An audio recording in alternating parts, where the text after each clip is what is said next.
Oke, materi selanjutnya adalah faktor anak-anak mengalami penyakit gigi dan mulut. Yang pertama, konsumsi makanan dan minuman yang manis yang berlebihan dapat menyebabkan penyakit gigi dan mulut serta gangguan kesehatan. Yang kedua, perilaku buruk dalam menjaga kesehatan gigi dan mulut. Hal ini dapat menyebabkan terbentuknya plak dan meningkatkan pertumbuhan bakteri di mulut anak-anak. Next. Penyakit yang dapat terjadi pada gigi dan mulut. Yang pertama, gigi berlubang. Gigi berlubang adalah suatu kondisi di mana gigi yang rusak akibat terkikisnya lapisan terluar gigi. Yang kedua adalah halitosis. Halitosis adalah bau di dalam mulut tak sedap yang menyengat. Yang ketiga adalah plak gigi. Plak gigi adalah lapisan yang menempel pada gigi. Next. Pencegahan penyakit gigi dan mulut. Yang pertama adalah kurangi asupan makanan manis dan lengket. Yang kedua, rutin melakukan kontrol ke dokter gigi. Saya akan kembalikan ke moderator. Baik, di sini kita akan buka sesi tanya jawab. Kami membuka 3 sesi untuk teman-teman yang ingin bertanya dipersilakan menggunakan fitur raise hand yang sudah tersedia.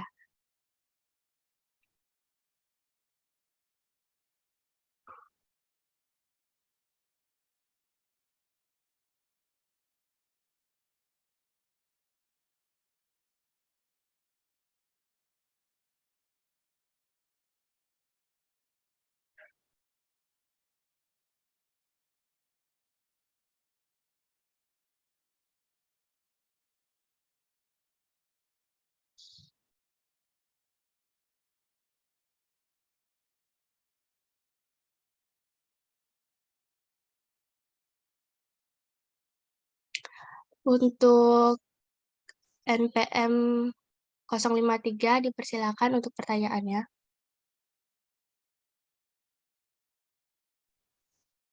Baik, saya ingin bertanya, bagaimana cara mencegah perkembangan mikroorganisme di dalam rongga mulut?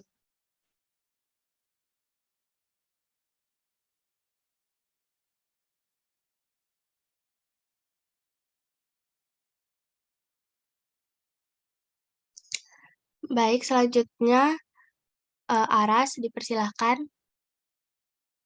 Terima kasih atas waktunya. Sebelumnya saya minta maaf karena saya tidak bisa menghidupkan kamera. Perkenalkan nama saya Aras Makfiro dengan NPM 013. Jadi pertanyaan saya itu adalah apa saja penyakit yang timbul akibat buruknya kesehatan gigi dan mulut? Sekian, terima kasih. Terima kasih Yara untuk pertanyaannya. Selanjutnya 040 dipersilakan. Terima kasih. Perkenalkan, nama saya Dulce Suarez Kristowang, NPM akhir 040. Saya ingin bertanya, jika gigi anak berwarna hitam dan mengeropos, apakah bisa tumbuh gigi yang baru dan bagaimana cara pencegahannya? Terima kasih. Baik, terima kasih untuk pertanyaannya, teman-teman. Mohon menunggu, kami akan mendiskusikan jawabannya terlebih dahulu. Terima kasih.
Baik, di sini saya akan menjawab pertanyaan dari Indah.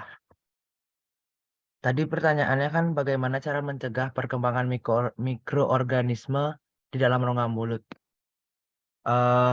Merokok menjadi salah satu cara menghindari penyebaran bakteri dalam mulut ke organ lain dalam tubuh, termasuk otak. Mencegah bakteri mulut juga bisa dilakukan dengan konsumsi makanan yang baik dan bernutrisi tinggi, karena dapat membersihkan rongga mulut dengan alami. Dan juga mengurangi konsumsi makanan yang manis.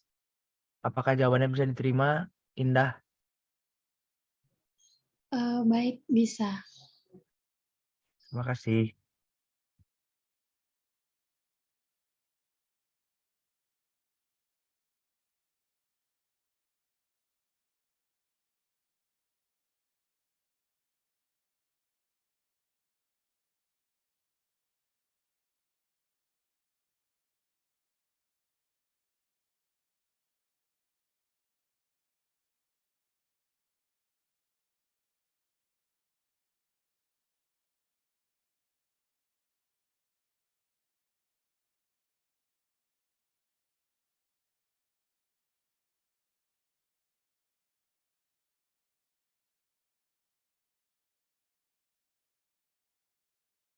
Di sini saya izin menjawab pertanyaan dari Aras.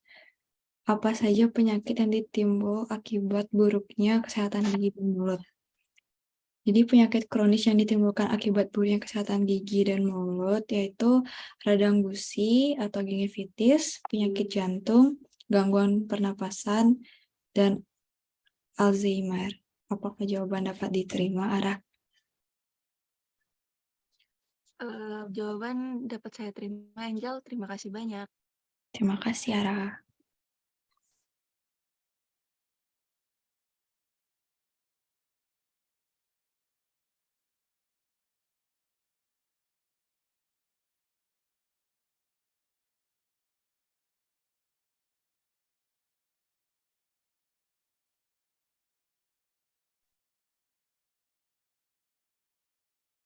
Di sini saya akan menjawab pertanyaan dari Dulce.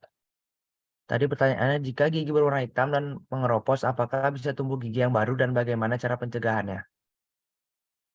Jawabannya bisa. Apabila yang terkena adalah gigi susu, maka normalnya gigi akan tumbuh kembali. Cara pencegahannya adalah lakukan perawatan gigi dan mulut mulai usia 6 bulan. Mengajarkan anak mengenai pentingnya merawat kesehatan mulut dan gigi sejak dini seperti menyikat gigi rutin dengan teknik yang benar. Flossing dan menggunakan obat kumur, hindari penggunaan botol atau sippy cup untuk menyusu sebelum tidur karena kandungan gula pada susu formula dapat menimbulkan kerusakan pada gigi pada bayi dan anak. Pastikan anak mendapatkan asupan makanan bernutrisi, hindari makanan yang tinggi kandungan gula seperti permen, kue, biskuit, dan periksa gigi anak ke dokter gigi sejak gigi pertama kali muncul dan lakukan rutin tiap 6 bulan sekali ke dokter. Apakah jawabannya bisa diterima, Dulce? Ya, bisa. Terima kasih.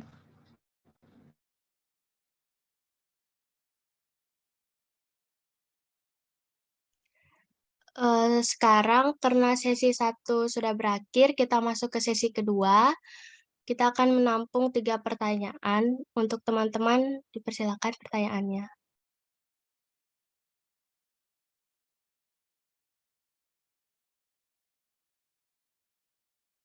Untuk Krista, dipersilakan. Baik, terima kasih. Perkenalkan, nama saya Baik Arista Widianjani dengan NPM terakhir 022. Di sini saya izin bertanya, bagaimana sih cara perawatan gigi yang benar sesuai dengan usianya? Terima kasih.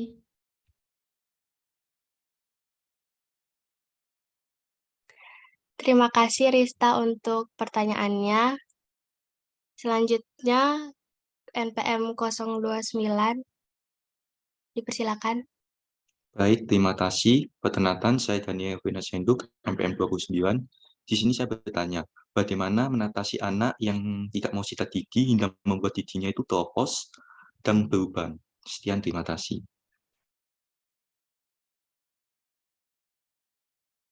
Terima kasih pertanyaannya Daniel.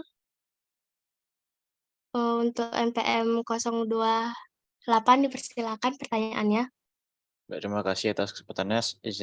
Sebelumnya izinkan saya memperkenalkan diri terlebih dulu. Nama saya Maliafa Prianta, absen 28. Jadi pertanyaan saya di sini, kita itu kan disarankan untuk kontrol ke dokter gigi tiap 6 bulan sekali. Nah, sekarang pertanyaan saya, apakah ada alasan di balik 6 bulan itu? Kenapa nggak 2 bulan aja? Ya, sekian dari saya. Oke, terima kasih Dava untuk pertanyaannya. Akan kami diskusikan dulu. Mohon menunggu untuk teman-teman.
Baik, untuk pertanyaan dari Rista akan dijawab oleh Angel. Persilakan. Terima kasih atas waktunya. Kalau izinkan saya menjawab pertanyaannya Rista. Bagaimana cara perawatan gigi sesuai dengan usianya? Jadi perawatan gigi susu dimulai dari 0 bulan. Bisa dilakukan dengan cara menyeka dengan kasa yang dililit di jari, lalu dicelupkan air hangat untuk membersihkan lidah. Begitu pula untuk gigi susu mulai tumbuh. Memasuki usia 1 tahun, menggosok gigi dengan sikat sebaiknya mulai dibiasakan. Tentunya dengan bantuan orang tua. Ketika usia 3 tahun, saat usia gigi susu sudah tumbuh semua, orang tua bisa membantu anak menggunakan dental floss untuk membersihkan sisa makanan yang terselip di area interdental, area antar gigi. Apakah jawaban dapat diterima, Rista? Baik, bisa diterima. Terima kasih. Terima kasih, Rista.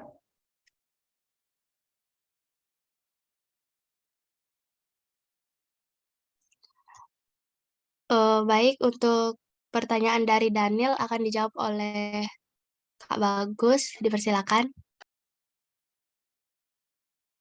Baik, terima kasih Lala atas waktunya. Di sini saya akan menjawab pertanyaan dari Daniel. Tadi pertanyaannya, bagaimana mengatasi anak yang tidak mau sikat gigi hingga membuat gigi berlubang dan keropos? Yang pertama, ada beri anak pengertian secara baik dengan bahasa yang mudah dipahami terkait pentingnya sikat gigi dan dampak jika ia malas mensikat gigi. Yang kedua, ada beri anak gambar atau video yang menarik tentang cara menjaga kesehatan gigi dan mulut. Selanjutnya, ada sediakan sikat gigi yang nyaman dan menarik bagi anak-anak.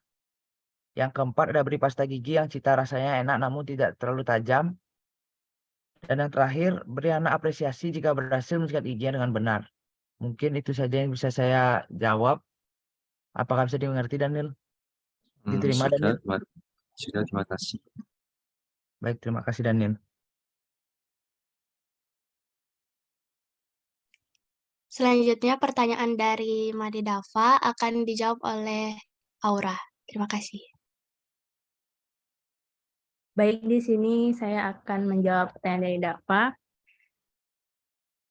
Kita disarankan untuk kontrol ke dokter gigi tiap 6 bulan sekali. Mungkin banyak ya yang bilang kalau kita tuh harus diharuskan rutin ke dokter gigi tiap 6 bulan sekali. Meskipun banyak yang bilang begitu, mereka tidak kasih info juga kenapa kita disuruh rutin nih buat ke dokter gigi tiap 6 bulan sekali. Kenapa nggak 2 bulan atau setahun ya kan?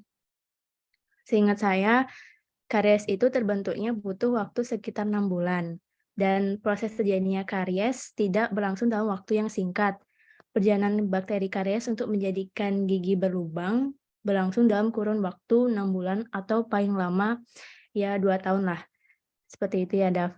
Dan juga rutin melakukan pemeriksaan gigi setiap 6 bulan sekali walaupun tidak ada keluhan dapat membantu kita mengetahui keadaan gigi dan mulut kita. Sehingga bila terjadi sesuatu masalah dapat segera ditangani. Apa dapat diterima, Daf? Ya, jawabannya udah baik. Terima kasih.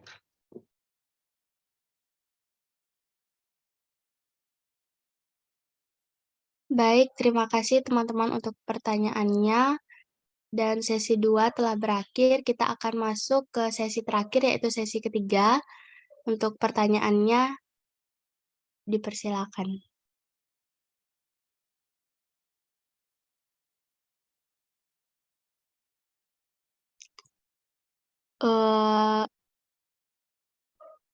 NPM 025, pertanyaannya dipersilakan.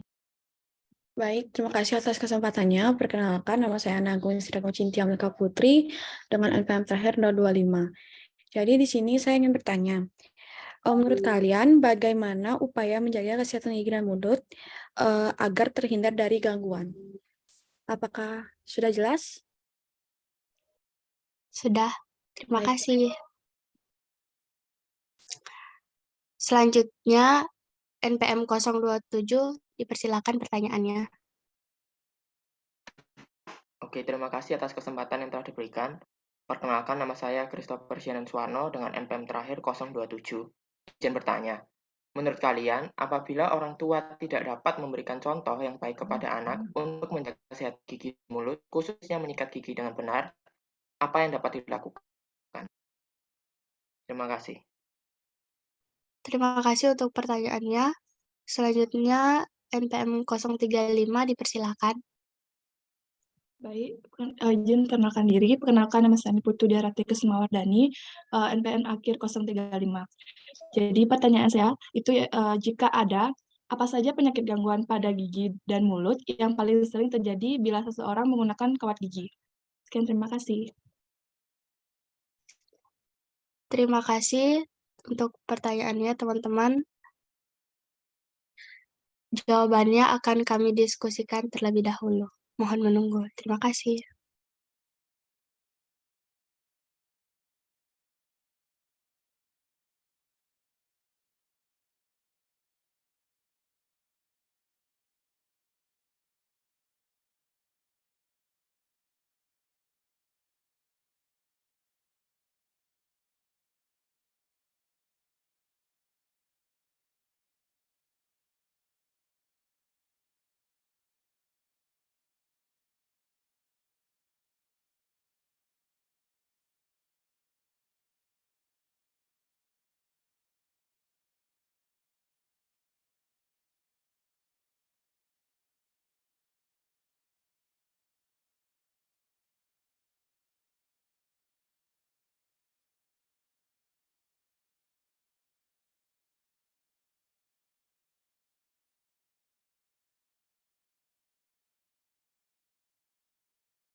Baik, terima kasih teman-teman telah menunggu. Untuk pertanyaan dari 025 akan dijawab oleh Angel. Terima kasih.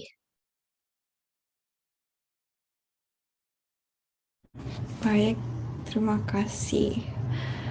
Terima kasih, Lala.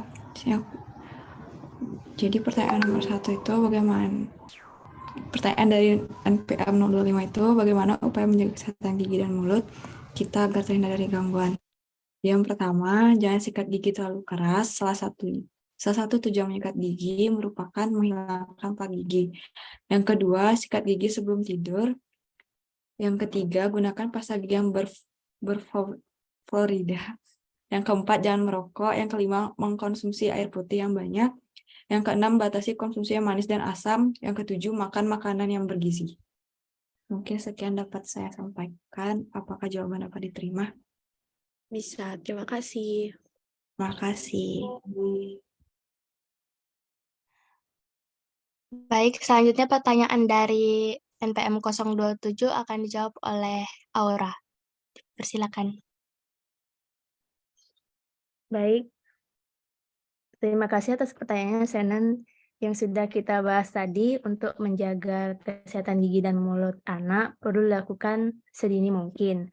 Selain mengajarkan dan mendampingi anak saat menyikat gigi, orang tua juga perlu mengajak anak rutin memeriksakan giginya ke dokter gigi.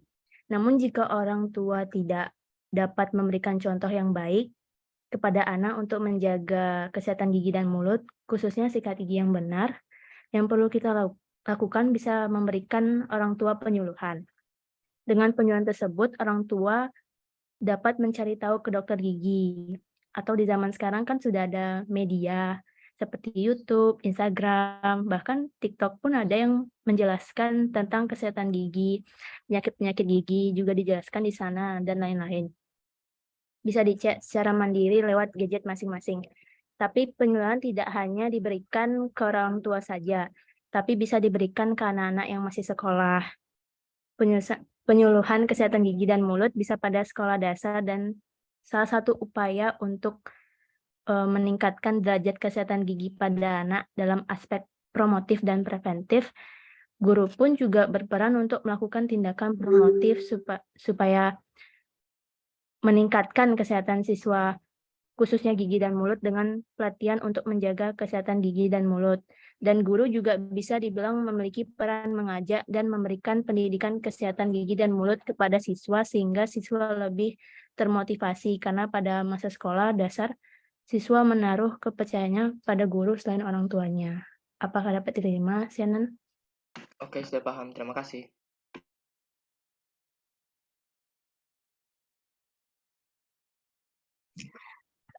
Pertanyaan selanjutnya akan dijawab oleh Aura. Dipersilakan.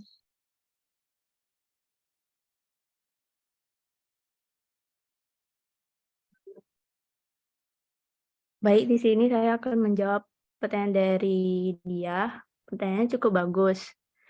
Karena saya pernah menggunakan kawat gigi, setidaknya saya memberikan pengalaman saya.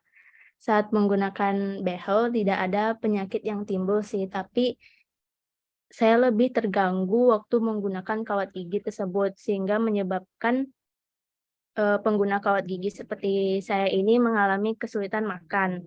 Dan kadang waktu pemakaian ada ngilu gitu. Salah satu penyebabnya adalah karena kawat gigi dianggap benda asing kan. Pastinya akan memberikan tekanan di dalam mulut yang menyebabkan nyeri dan linu. Ada sih penyakit, tapi lebih ke penyakit ringan. Saya sering timbul sariawan. Timbulnya sariawan ini kan disebabkan karena adanya gesekan antara kawat gigi dengan dinding mulut. Jadi nggak heran sih kalau misalnya di mulut saya bakal sariawan. Itu aja sih sedikit pengalaman saya menggunakan kawat gigi. Tapi setiap orang yang memakai behel juga mungkin beda-beda ya pengalamannya. Apakah dapat diterima dia? Bisa, Aura. Terima kasih. Oke.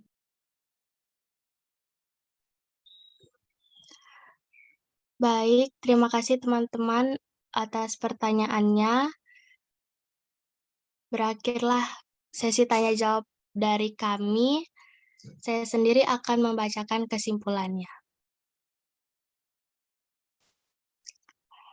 Dari beberapa penjelasan tersebut, dapat disimpulkan bahwa pemahaman yang baik tentang menjaga kesehatan gigi dan mulut merupakan dasar untuk dapat mengimplementasikan dalam perilaku sehari-hari. Para ibu biasanya mengetahui pengetahuan yang baik tentang perawatan gigi anak-anak sejak dini. Namun, perilaku mereka jauh dari apa yang mereka yakini. Dari berbagai hasil penelitian menunjukkan bahwa hampir setengah dari anak-anak yang sikat gigi berobat ke pelayanan kesehatan gigi atau mulut. Pendidikan kesehatan gigi dan mulut juga harus diberikan kepada orang tua atau orang dewasa. Pendidikan kesehatan gigi dan mulut juga dapat diberikan kepada guru sekolah. Di Indonesia, peran guru, peran lingkungan termasuk peran orang tua dalam lingkungan keluarga dapat menjadi faktor yang mempengaruhi sikap keluarga terhadap peningkatan perilaku kesehatan gigi dan mulut.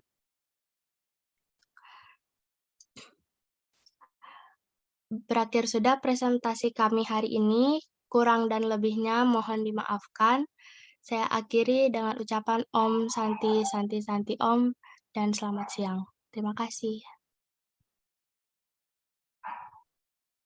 Terima kasih ya untuk Azara. Jadi sangat baik sekali apa yang sudah dipresentasikan seperti itu. Ya, nanti saya berikan komentar ya sekaligus dengan kelompok 4 ya agar selesai dulu kelompok 4. Silakan kelompok 4.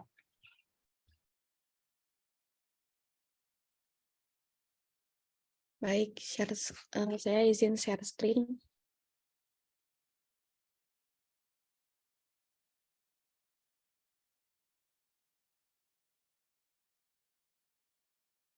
Apakah share screen saya sudah terlihat? Sudah. Ya.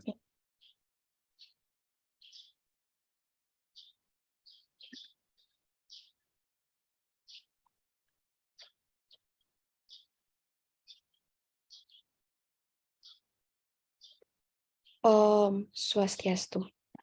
Selamat siang kepada Bapak dosen Widana yang terhormat dan teman-teman yang saya banggakan. Untuk siang hari ini kami dari kelompok 4 akan mempresentasikan karya ilmiah kami. Sebelum itu, perkenankan saya memperkenalkan anggota kelompok 4.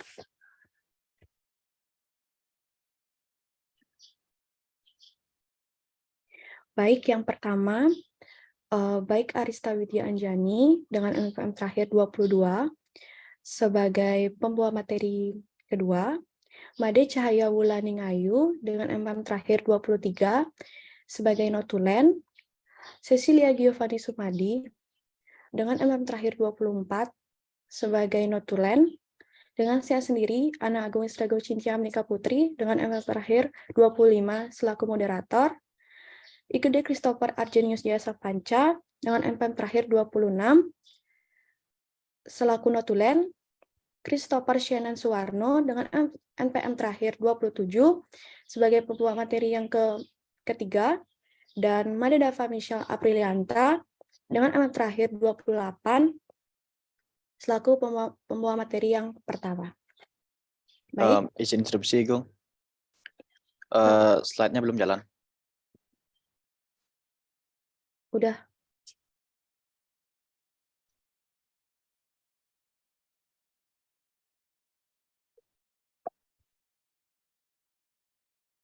Udah belum?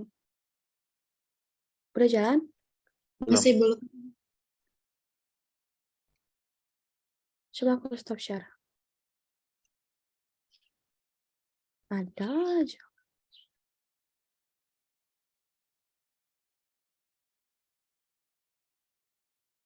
Ya, sudah.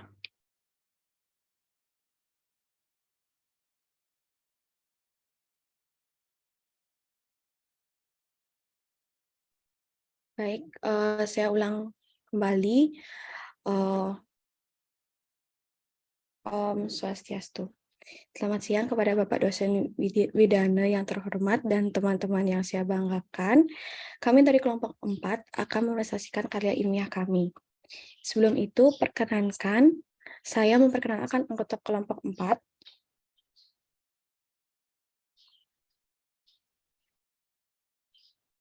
Yang pertama, baik Arista Widya Anjani dengan NPM terakhir 22 sebagai pembawa materi kedua, Made Cahaya Wulaningayu dengan NPM terakhir 23 sebagai notulen, Cecilia Giovanni Sumadi dengan NPM terakhir 24 sebagai notulen, dan saya sendiri, Ana Agung Istrago Cintia Menika Putri dengan NPM terakhir 25 selaku moderator, Igede Christopher Arjenius Jasa Panca dengan NPM terakhir 26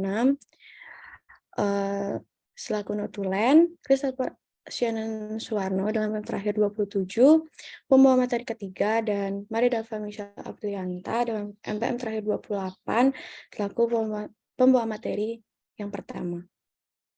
Baik, adapun judul yang kami bawakan yaitu fenomena pencampuran bahasa Inggris dan Indonesia di kalangan anak-anak muda. Yang pertama, di sini saya akan menjelaskan pendahuluan. Bahasa sebagai alat komunikasi punya fungsi sebagai media pemersatu bangsa. Perkembangan ilmu pengetahuan dan teknologi berdampak langsung pada penggunaan bahasa. Bahasa tidak lagi dianggap sebatas media komunikasi yang kaku.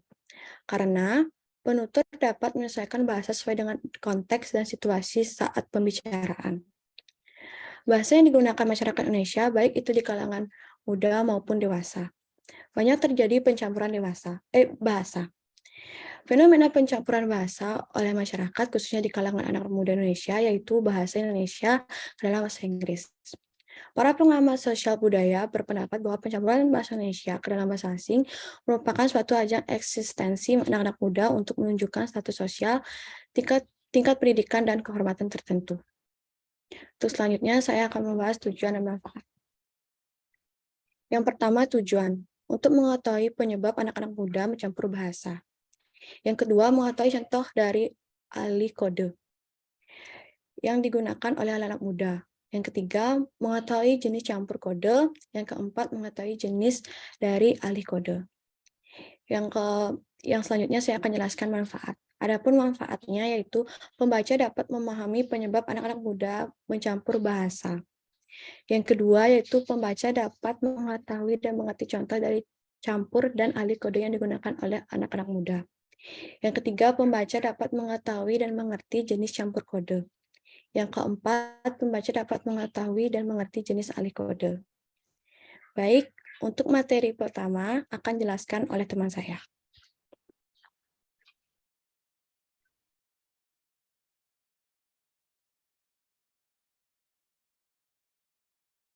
Baik, adapun topik pembahasannya, yaitu yang pertama ada campur kode, yang kedua ada ahli kode, yang ketiga alasan anak-anak muda mencampur atau mengalih kode.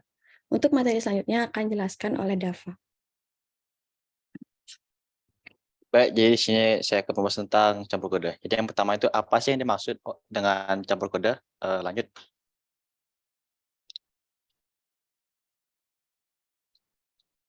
Lanjut ke slide berikutnya.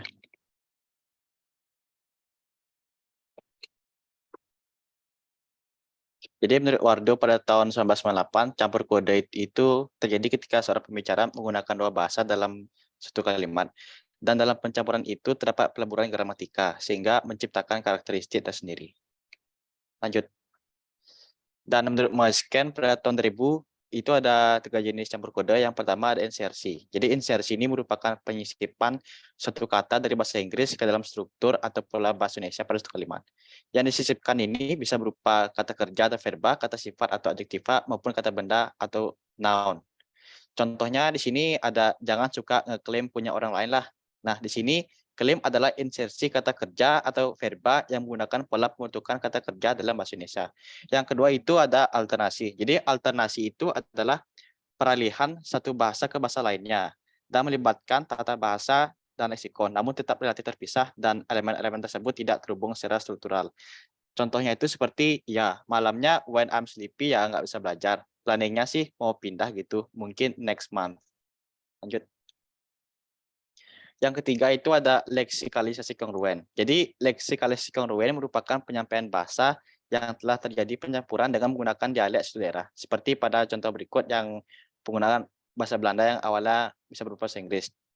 Dalam bahasa Inggris itu kan give me a kiss. Nah, kok di bahasa Indonesia itu bisa give me a kiss. Nah, contohnya dalam bahasa Indonesia itu kita bisa mengatakan saya bisa gigi roti-roti, kamu matahari pink. Nah, kalau kita ungkapkan dengan bahasa Inggris, itu jadi I can tooth bread, you pingsan. Lanjut.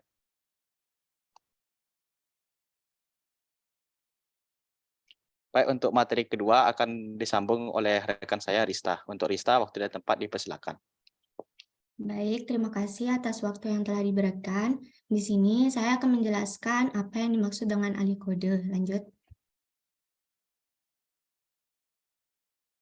Menurut Victoria dan Rothman pada tahun 1983, ahli kode merupakan istilah dalam linguistik yang merujuk pada penggunaan lebih dari suatu bahasa atau dialek dalam percakapan. Adapun perbedaan ahli kode dengan campur kode adalah bahwa dalam ahli kode, Pembicara mulanya berbicara bahasa Indonesia, lalu menggantinya ke bahasa Inggris tengah jalan. Sedangkan campur kode terjadi ketika pembicara memasukkan kata dari bahasa Inggris ke dalam kalimatnya yang menggunakan bahasa Indonesia. Alih kode dibagi menjadi 3 jenis, yaitu yang pertama tag code switching, yang terjadi ketika pembicara memasukkan kata tanya pendek akhiran atau tag dari bahasa Inggris dalam kalimatnya. Contohnya itu, it's okay, no problem, ya enggak. Yang kedua itu, intersentential code switching, yang terjadi saat terdapat 2 kalimat, di mana kalimat pertama dinyatakan secara penuh menggunakan bahasa Inggris, dan kalimat yang kedua dinyatakan dalam bahasa Indonesia. Contohnya itu, ini lagu lama tahun 60-an. It's oldies but goldies, they say. Tapi masih enak kok didengerin. Yang ketiga, intrasentential code switching, yaitu terjadi ketika terdapat pada suatu kata, frasa, atau klausa pelengkap yang menggunakan bahasa Inggris dalam suatu kalimat yang menggunakan bahasa Indonesia. Contohnya itu, hotelnya, which is very big, nyaman banget ditempatin. Selanjutnya akan dilanjutkan oleh teman saya, Kristo. Waktu dan tempat dipersilakan. Oke, terima kasih. Selanjutnya, terdapat beberapa alasan anak-anak muda mencampur atau mengalih kode.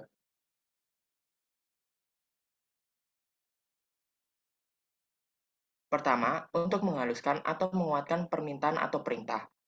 Anak-anak muda memilih untuk mencampur atau mengalih kode karena mereka berpikiran bahwa bahasa Inggris dapat menghaluskan permintaan atau perintah mereka karena bahasa Inggris tidak sekaku bahasa Indonesia. Kedua, karena kebutuhan kosakata.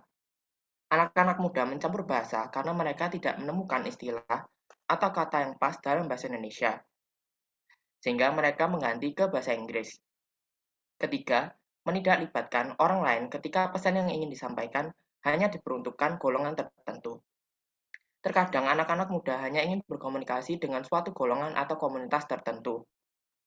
Untuk menghindari orang lain ikut serta dalam komunikasi tersebut, maka anak-anak muda memilih untuk mencampur bahasa mereka. Oke, selanjutnya waktu dan tempat saya serahkan ke Gung Ici selaku moderator. Baik, terima kasih Dava, Rista, dan Christopher.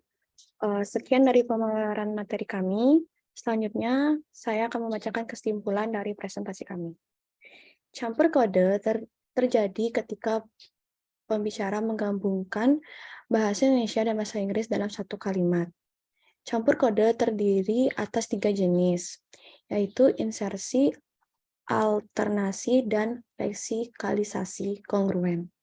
Sedangkan alih kode terjadi ketika pembicara pertama kali menggunakan bahasa Inggris, lalu mengganti ke bahasa Indonesia atau sebaliknya. Jenis-jenis alih kode yaitu ada tag kode switching, kode switching, dan international kode switching.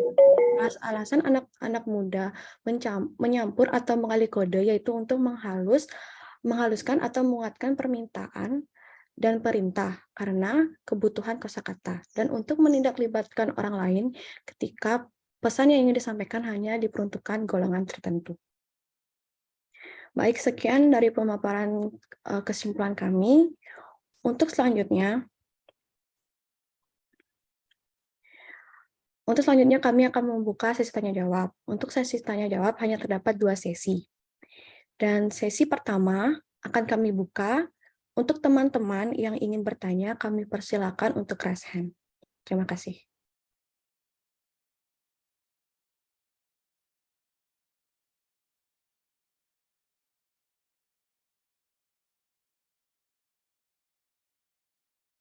Baik, untuk yang pertama dipersilakan NPM 012 Kak Anta. Baik, terima kasih untuk waktunya. Di sini kan kalian membahas mengenai bahasa asing. Nah, di sini saya ingin bertanya, mengapa banyak orang yang lebih bangga menggunakan bahasa asing daripada bahasa Indonesia, terutama seperti yang kita lihat pada era saat ini. Mungkin sekian pertanyaan dari saya. Baik, terima kasih. Untuk selanjutnya NPM 010 Anggita, dipersilahkan. Baik, saya Anggita Brani Virgin dengan MPM akhir 010. Di sini saya ingin bertanya, kebanyakan orang tua di zaman sekarang, khususnya mereka yang tinggal di kota-kota besar, berkomunikasi dengan anaknya menggunakan bahasa Inggris dan jarang menggunakan bahasa Indonesia. Apakah hal tersebut berdampak buruk bagi perkembangan anak, khususnya dalam penggunaan bahasa Indonesia? Terima kasih. Baik, terima kasih Anggita. Untuk selanjutnya dipersilakan MPM 038 Dita, dipersilakan. Baik, terima kasih atas waktunya. Saya Nika Dita Saya Dewi dengan NPM akhir 038. Di sini saya izin bertanya, apakah perlu dilakukan pembatasan penggunaan antara bahasa Inggris dengan bahasa Indonesia demi penggunaan bahasa Indonesia yang baik dan benar? Mungkin sekian pertanyaan dari saya. Terima kasih. Baik, terima kasih Dita. Baik, untuk selanjutnya Azara, dipersilakan. Baik, terima kasih kesempatannya. Pertama-tama izinkan saya memperkenalkan diri. Perkenalkan, nama saya Azara Putri Gamaya dengan NPM akhir 020. Di sini saya mau bertanya, mengapa cenderung kebanyakan anak-anak muda yang sering campur kode atau alih kode? Mungkin sekian, terima kasih. Baik, terima kasih Azara. MPM 008 Amanda Maharani, dipersilakan. Baik, terima kasih atas kesempatannya mengizinkan saya bertanya. Perkenalkan, nama saya Nyoman Amanda Maharani, nomor NPM akhir 008. Di sini saya ingin bertanya, apakah fenomena campur aduk atau alih kode ini sebenarnya buruk? Jika iya, bagaimana solusi dari kalian? Terima kasih. Baik, terima kasih teman-teman yang sudah bertanya pada kelompok kami. Baik, izinkan kami berdiskusi terlebih dahulu.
Baik, terima kasih kepada teman-teman yang sudah memberikan waktu kami berdiskusi. Untuk pertanyaan pertama akan dijawab oleh Christopher Sapanja.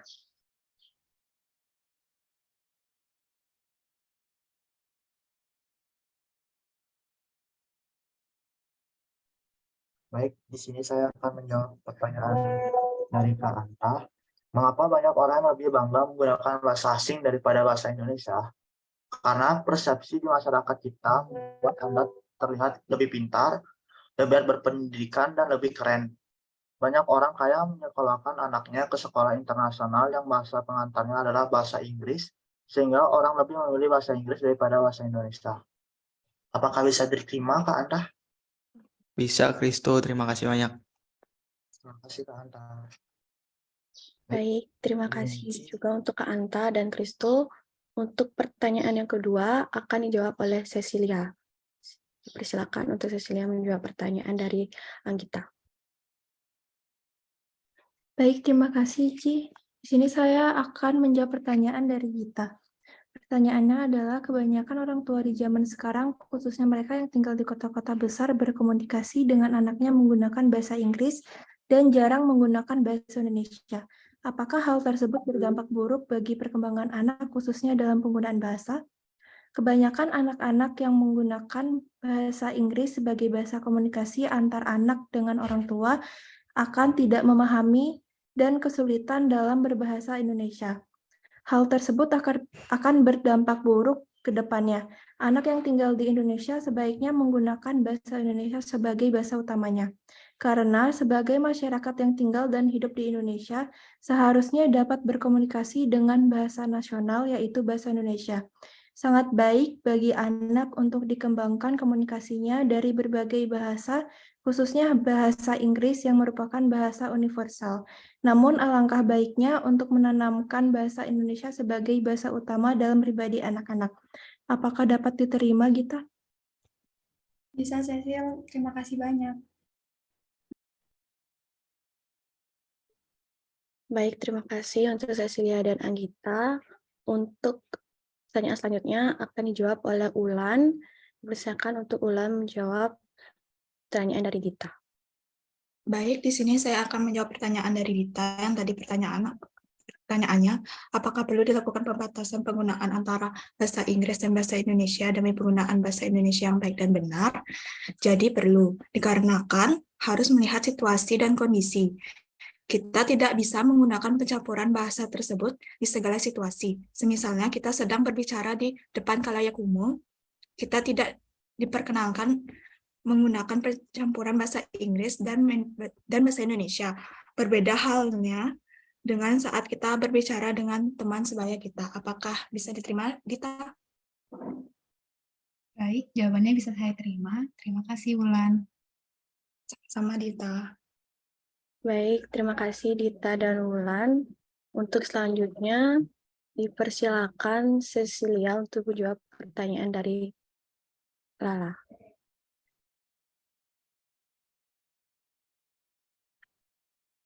Maaf, untuk sebelumnya yang menjawab pertanyaan dari Lala, Rista dipersilakan. Baik, di sini saya akan menjawab pertanyaan dari Lala. Yang pertanyaannya itu, mengapa cenderung kebanyakan anak-anak muda yang sering campur atau alih kode? Jawabannya itu karena biasanya anak-anak muda lah yang paling cepat beradaptasi terhadap perkembangan zaman dan teknologi, sehingga mereka terus memodernisasi tingkah laku mereka. Apakah bisa diterima jawabannya, Lala?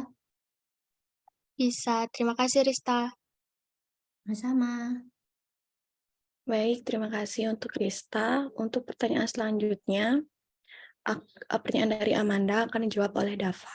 Untuk Dava, dipersilakan. Baik, di sini saya akan menjawab pertanyaan dari Manda. Tadi pertanyaan dari Manda itu apakah fenomena campur atau oleh kode ini sebenarnya buruk? Dan jika iya, bagaimana solusi dari kami? Jadi, jawaban dari kelompok kami tidak sepenuhnya. Fenomena ini baik karena menunjukkan anak-anak muda kita memiliki niat untuk mempelajari bahasa lain ya, Manda. Tapi juga bisa menjadi buruk jika mereka anak-anak muda ini mulai berpikiran bahwa bahasa Indonesia itu tidak lebih penting dari bahasa Inggris. Nah, terus solusi yang dapat kami tawarkan itu kita harus terus mengajarkan bahasa Indonesia baik dari tingkat baik dari tingkat TK sampai perguruan tinggi, supaya anak-anak muda itu tidak melupakan bahasa negaranya sendiri, yaitu bahasa Indonesia. Apakah bisa terima, Manda? Jawabannya bisa saya terima. Terima kasih, Dava. Ya, sama-sama. Baik, terima kasih untuk Dava. Untuk selanjutnya, usai sudah sesi tanya jawab sesi pertama. Untuk selanjutnya kami buka sesi tanya jawab yang kedua. Untuk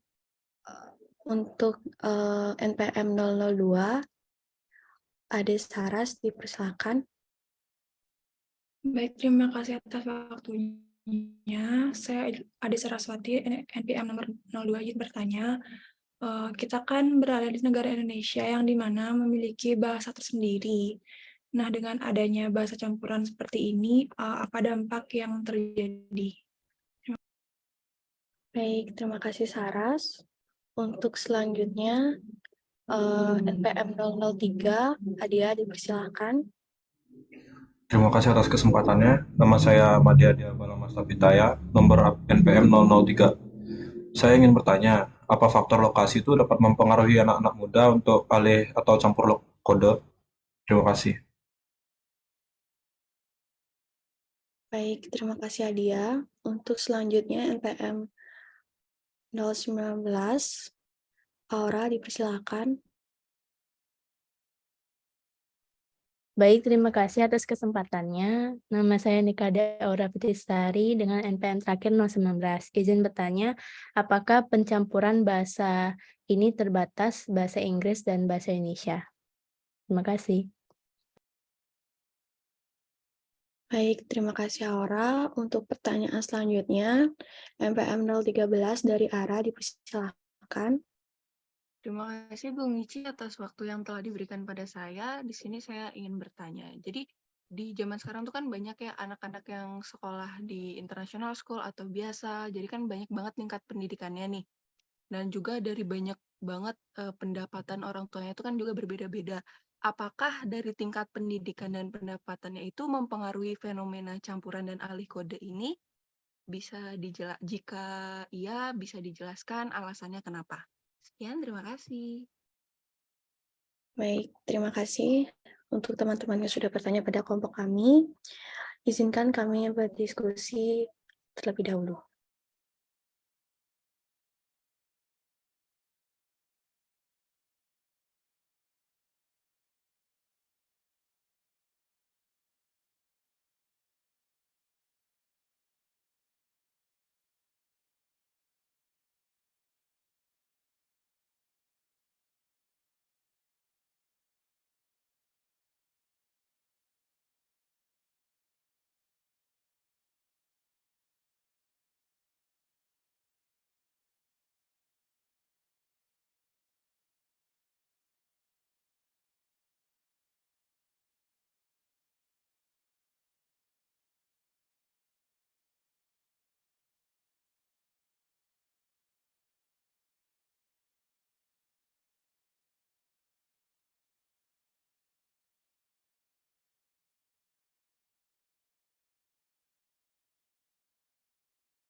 Baik, untuk pertanyaan selanjutnya, Pertanyaan dari Nurul Ade Saras akan dijawab oleh Ulan. Untuk Ulan dipersilahkan. Baik, di sini saya akan menjawab pertanyaan dari Saras. Yang pertanyaan tadi, kita kan berada di negara Indonesia yang dimana kita memiliki bahasa tersendiri. Dengan adanya bahasa campuran seperti ini, apa dampak yang terjadi? Jadi dampaknya jika terjadi secara tidak terkendali, malah akan menyebabkan sulitnya komunikasi karena lawan bicara jika ia tidak bisa bahasa Inggris akan kesusahan untuk mengartikan kata-kata yang diucapkan. Selain itu juga akan menyebabkan lunturnya penggunaan bahasa Indonesia. Tetapi jika dilihat dari sisi dampak positif, hal ini menunjukkan kita bisa belajar bahasa asing dan bahkan menciptakan tenaga kerja berstandar internasional jika diawasi dengan baik. Apakah bisa diterima, Saras? Jawabannya? Bisa. Terima kasih, Ulan. Terima kasih. Sama-sama, Saras.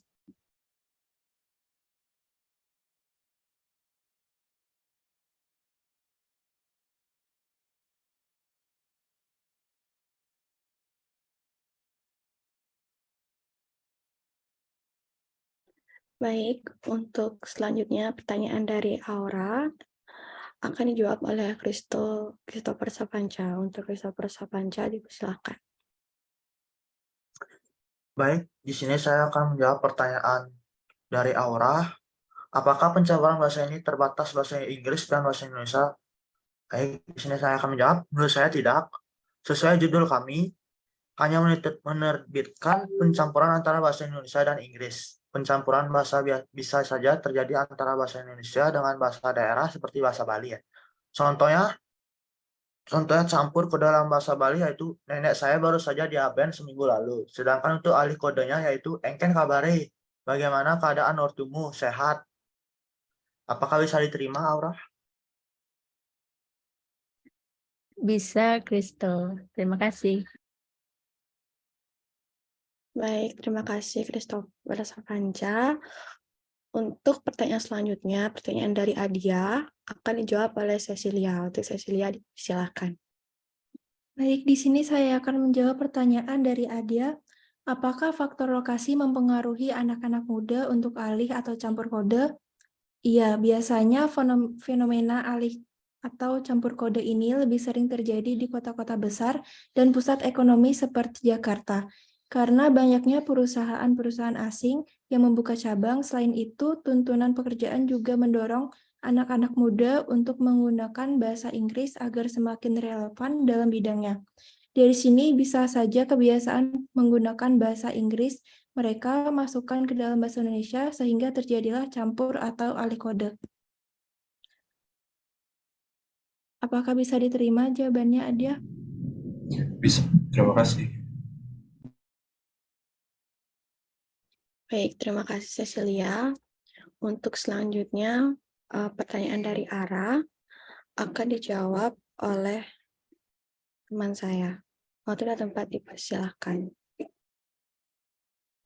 Baik, di sini saya akan menjawab lagi. Pertanyaan dari Ara, apakah tingkat pendidikan pendapatan mempengaruhi fenomena campur dan alih kode?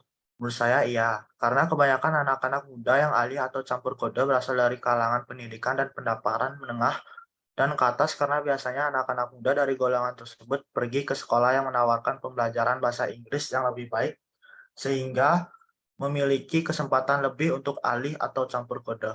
Apakah bisa diterima, Arah? Terima kasih, Kristo. Jawabannya bisa saya terima. Baik, terima kasih.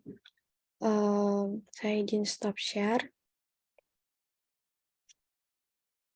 Baik, usai sudah presentasi kami dari kelompok 4. Terima kasih kepada teman-teman dan Bapak dosen bidana atas waktu yang diberikan kepada kelompok kami. Kami mohon maaf bila ada kesalahan kata atau kalimat yang kami ucapkan. Sekian, saya tutup dengan Prama Santi. Om Santi. Terima kasih. Ya, terima kasih ya pada Agung yang telah memandu untuk sesi diskusi pada kelompok 4 ya. Bapak izin untuk share screen dulu ya. Nah, ini ada masalah atau artikel yang sudah dibuat oleh kelompok 4 ya, terkait dengan fenomena pencampuran bahasa Inggris dan Indonesia di kalangan anak-anak muda. Oke.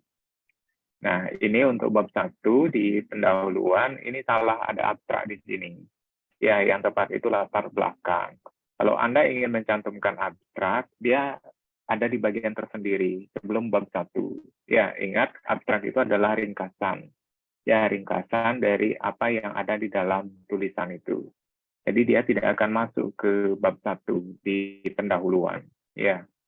Jadi kalau Anda membaca karya tulis ilmiah itu 1.1 itu adalah latar belakang, bukan abstrak. Ya, jadi kalau ingin mencantumkan abstrak itu ada di bagian sebelum pendahuluan, dia akan tersendiri seperti itu. Ya. Nah, ini jadi ada 4 rumusan masalah. Apa penyebab anak-anak muda mencampur bahasa? Kemudian apa saja contoh dari campur dan alih kode, seperti itu. Apa saja jenis dari campur kode? Apa saja jenis dari alih kode? Oke. Apakah semua itu sudah terjawab misalnya saja? Ya. Oke. Nah, ini sudah ada. Ya. Jadi kalau misalnya saja Anda ingin memasukkan definisi terkait dengan campur kode, itu bisa dimasukkan seperti ini ke dalam pembahasan. Ya, apa yang masuk dengan campur kode, kemudian contoh, dan seterusnya. Itu sudah terjawab. Ya, oke, contohnya juga sudah, jenis. Nah, kalau seperti ini nanti Anda membuat sistematikanya, ini masih campur aduk. Ya, tidak sesuai dengan rumusan masalah. Ya, artinya kalau misalnya saja penyebab anak-anak muda mencampur bahasa, misalnya saja, dia yang dipakai pada 2.1. Ya, alasannya apa? Kemudian yang kedua, dilanjutkan dengan jawaban atas pertanyaan yang kedua. Apa saja contoh dari alih kode, kemudian jenis dari campur kode, dan sebagainya. Jadi, membuat pembahasan itu harus terurut sesuai dengan rumusan masalahnya. Ya, seperti itu. Jadi kalau seperti ini kan masih tidak sesuai dengan rumusan masalah dia. Ya, atau Anda mulai dengan 1 misalnya saja, apa yang dimaksud dengan campur kode dan alih kode, seperti itu. Kemudian bagaimanakah contoh, bukan contoh dulu ya, barangkali bagaimanakah jenis campur kode dan alih kode, kemudian bagaimanakah contoh dari campur kode dan alih kode, dan yang keempat, mengapa anak-anak muda itu mempergunakan alih kode dan campur kode, misalnya saja seperti itu. Ya, jadi dengan membuat rumusan masalah yang memang sudah tersistematis seperti itu, pembahasan Anda juga akan demikian. Ya, akan lebih bagus seperti itu. Nah, untuk penulisan daftar pustaka, nah ini kan untuk penutup, ini masih belum rata kanan. Ya, nanti itu tolong diperhatikan seperti itu. Ya, nah kalau misalnya saja Anda memakai sistematika subbab seperti ini, 2.1, kemudian 2.1.1, dan seterusnya. Kalau untuk bab 3, Anda juga harus isikan ya 3.1 kesimpulan, misalnya saja demikian. Ya, jadi itu akan konsisten jadinya untuk sistematika tulisan Anda. Nah, kemudian ada daftar pustaka seperti ini. Oke. Nah, ini Anda memakai, misalnya saja kan ada 2 jenis penulisan daftar pustaka, itu ada MLA, kemudian ada apa, seperti itu. Itu nanti silakan Anda pilih. Nah, kalau ini barangkali memakai format MLA, seperti itu. Ya, karena di sini yang terakhir itu memakai tahun terbit setelah nama jurnalnya. Ya, coba nanti Anda cek. Saya kan sudah membagikan untuk format penulisan daftar pustaka dengan format MLA dan apa, seperti itu. Ya. Nah, kemudian tadi juga banyak muncul pertanyaan, campur kode dan alih kode ini adalah, kalau kita bicara masalah ini terkait dengan ilmu sosiolinguistik, yakni penggunaan bahasa di dalam masyarakat, seperti itu. Ya, jadi kalau campur kode itu adalah percampuran satu bahasa dengan bahasa yang lain. Ingat, tidak hanya percampuran bahasa, ya artinya bahasa Indonesia dengan bahasa Bali, tetapi juga variasi bahasa ada di situ. Ya, entah itu variasi bahasa secara resmi atau tidak. Nah, alih kode juga demikian. Ya, jadi peralihan dari satu bahasa atau variasi bahasa yang lain ke bahasa yang lainnya atau variasi bahasa yang lain. Misalnya saja, ya, ketika Anda berbicara dengan teman, ya, kita pakai alih kode dalam situasi alih kode misalnya. Anda berbicara dengan teman, Anda memakai kata, waduh, tugas gue belum selesai nih. Kemarin begadang, Bu, misalnya saja seperti itu. Tiba-tiba dosen Anda datang. Dosen Anda bertanya pada Anda, Made, apakah tugasmu sudah selesai? Pasti Anda itu tidak akan menjawab, tugas gue belum selesai, Pak. Pasti tidak seperti itu. Pasti Anda akan menjawab, tugas saya belum selesai. Pasti Anda memakai kata saya di situ. Nah, itu juga sebagai alih kode, variasi dari satu ragam atau variasi bahasa yang lain ke variasi bahasa yang lainnya. Ya, jadi seperti itu. Jadi, mengapa sampai muncul alih kode? Nah, ini kan karena situasi yang menyebabkan seperti itu. Atau barangkali karena kehadiran orang lain yang menyebabkan pada akhirnya kita akan mengalihkan ya dari satu variasi bahasa ke variasi bahasa yang lainnya. Nah, sementara kalau campur kode ini kan percampuran, ya percampuran satu bahasa atau dua bahasa ke dalam satu kalimat juga sudah disampaikan, entah itu nanti hanya mempergunakan satu kata tertentu ataukah klausa tertentu atau barangkali lebih dari itu, mengapa sampai muncul hal yang seperti itu? Ya, nah ini kan salah satunya juga karena apa? Yakni masalah penguasaan kosakata. Ya, jadi orang itu kadang-kadang memakai campur kode itu karena dia memang tidak tahu ya kosakata itu di dalam bahasa tertentu, sehingga dia memakai bahasa yang lain, misalnya saja. Ya, kita kan kerap kali tokoh-tokoh publik itu juga kadang-kadang memakai bahasa Inggris diselipkan di dalam bahasa Indonesia mereka karena salah satunya mereka tidak tahu ya kosakata tertentu di dalam bahasa Indonesia sehingga dia pun memakai bahasa Inggris. Ya, jadi seperti itu. Kemudian, selain masalah ketidaktahuan mereka terhadap kosakata tertentu, itu juga karena alasan prestise, gengsi misalnya saja.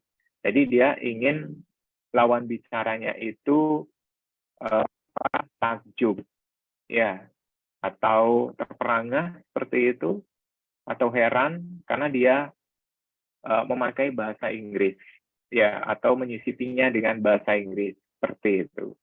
Ya, itu kan akan menimbulkan kesan tersendiri bagi lawan bicara. Kalau dia menyelipi komunikasinya itu dengan bahasa Inggris, apalagi pada zaman sekarang. Ya, jadi unggahan-unggahan di media sosial itu banyak memakai bahasa asing, kemudian dicampur dengan bahasa Indonesia. Kadang-kadang kan seperti itu. Padahal kita sendiri itu sudah punya padanannya di dalam bahasa Indonesia. Nah, muncul juga pertanyaan, apakah percampuran berbahasa itu artinya campur kode itu mempergunakan bahasa Indonesia, kemudian juga dicampur dengan bahasa Inggris sebagai sesuatu yang wajar. Bagaimana pendapat Anda? Barangkali bisa dikomentari. Bagaimana menurut Anda? Silakan.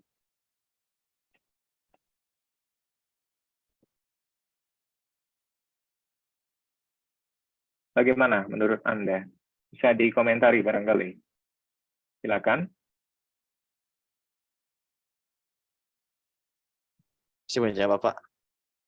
Oke, silakan Dava. Ya, jadi menurut Dava itu wajar karena seperti yang Bapak bilang tadi dan seperti yang sudah yang sudah kami bahas dalam presentasi tadi itu karena kita itu mencampur kode karena yang pertama itu karena kita tidak tahu kosakata dan juga itu juga sebenarnya buruk karena karena kita bisa saja malah jadi lupa sama bahasa Indonesia, Bapak. Oke, ya. Oke, terima kasih Dafa ya, jawaban yang menarik ya. Mungkin mahasiswa yang lain, silakan.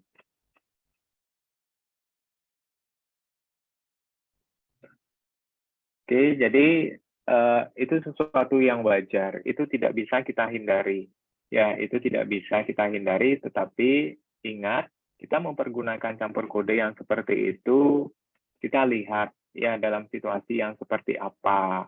Ya, tapi kan banyak tokoh publik seperti itu, mereka dalam situasi yang formal dan sebagainya itu kerap kali memakai ungkapan-ungkapan atau mempergunakan campur kode di dalam komunikasi mereka. Nah, ini kan kita anggap sebagai sesuatu yang wajar, sepanjang memang itu dipakai dalam ranah yang tepat. Ya, kalau misalnya saja ketika kita dalam situasi yang formal, kita berusaha ya untuk mempergunakan bahasa Indonesia yang baik di situ. Ya, toh walaupun nanti kita ingin mengungkapkan misalnya saja menyisipi dengan bahasa Inggris, kita cari tahu dulu. Kalau memang tidak ada kosakata itu di dalam bahasa Indonesia, ya silakan pakai bahasa Inggris. Nah, di dalam penulisan juga seperti itu. Ketika Anda menulis misalnya saja artikel dan seterusnya, kalau memang belum ada kosakata itu di dalam bahasa Indonesia, ya silakan. Ya, tetapi ingat, kalau itu masih berupa bahasa asing ataupun bahasa daerah, Anda harus menuliskannya dengan cetak miring di situ. Ya, oke.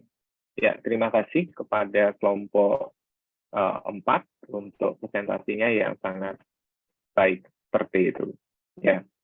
Kemudian untuk kelompok 3, ya, terkait dengan masalah kesehatan gigi. Ya, oke. Ya, ini terkait dengan masalah kesehatan gigi. Pengaruh kebiasaan kesehatan gigi dan mulut yang terdidik sejak dini. Ya, oke. Nah, ini jadi nanti kalau Anda untuk kelompok yang lain juga, kalau ingin mencantumkan abstrak, dia ada di bagian tersendiri. Ya, jangan digabung ke bagian pendahuluan. Oke, nah ini penulisan bab 1. Anda pakai angka Romawi, ya, bukan angka Latin di sini. Ya, termasuk juga untuk penulisan bab 3-nya. Ini salah, ya, bukan bab 3 yang seperti ini, tetapi bab ketiga memakai angka Romawi. Nah, ini juga tidak ada 3.1 karena sekali lagi Anda harus konsisten. Ya, Anda harus konsisten kalau misalnya saja memakai sistematika dengan menghadirkan subbab seperti itu, sampai di penutupnya juga harus dicantumkan. Ya, oke. Nah, ini apakah orang tua berperan penting? Apakah itu sudah dibahas? Oke, ini sudah ada jawabannya. Orang tua berperan penting dalam membantu anak menjaga kesehatan giginya. Apa saja akibat bila tidak memelihara kesehatan gigi dan mulut sejak dini? Nah, ini juga sudah terjawab seperti itu. Oke, ya. Kemudian, apa saja jenis penyakit yang terjadi pada gigi dan mulut, serta bagaimana cara pencegahannya. Oke, nah ini juga sudah ada. Ya, nah jadi ini sudah baik dan sudah sangat tepat ya. Jadi kalau Anda ingat sekali lagi, rumusan masalahnya dan pembahasannya itu harus berkorelasi. Ya, kalau bicara yang pertama masalah peran orang tua, di pembahasan juga itu yang pertama. Ya, dan seterusnya. Oke, jadi saya rasa ini tidak ada masalah, ya, termasuk juga untuk sesi diskusinya. Karena Anda mahasiswa kedokteran gigi, pasti Anda yang paling tahu terkait dengan kesehatan gigi dan mulut. Jadi kita tahu sendiri ya, kalau untuk kesehatan gigi dan mulut itu adalah kesehatan yang jarang sekali diperhatikan oleh masyarakat. Kalau tidak sakit gigi pasti tidak akan ke dokter. Ya, jadi tadi juga sudah dibicarakan 6 bulan sekali itu seharusnya kita pergi ke dokter gigi.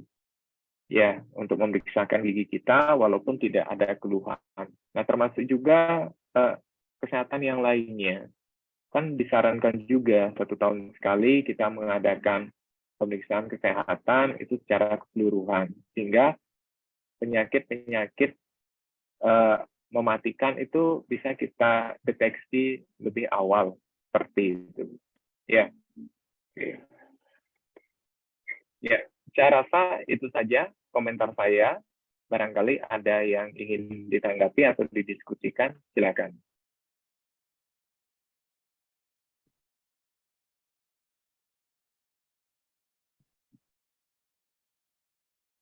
Yuda, ada yang tidak kuliah hari ini, Yuda? Semua hadir, Bapak. Oke, ya, terima kasih ya. Oke, bila mana tidak ada yang ingin didiskusikan, minggu depan kita lanjutkan untuk kelompok 5 dan 6. Ya, untuk tadi sesi presentasinya itu sudah baik sekali, PowerPoint-nya itu juga sudah sangat bagus seperti itu, sangat atraktif sehingga menarik perhatian. Ya, oke. Ya, terima kasih atas perhatiannya. Saya akhiri, selamat siang. Selamat melanjutkan aktivitas atau bisa Anda beristirahat. Ya, sampai jumpa minggu depan. Terima kasih ya. Terima kasih banyak, Bapak. Terima kasih, Pak. Terima kasih banyak, Bapak. Selamat siang, Bapak.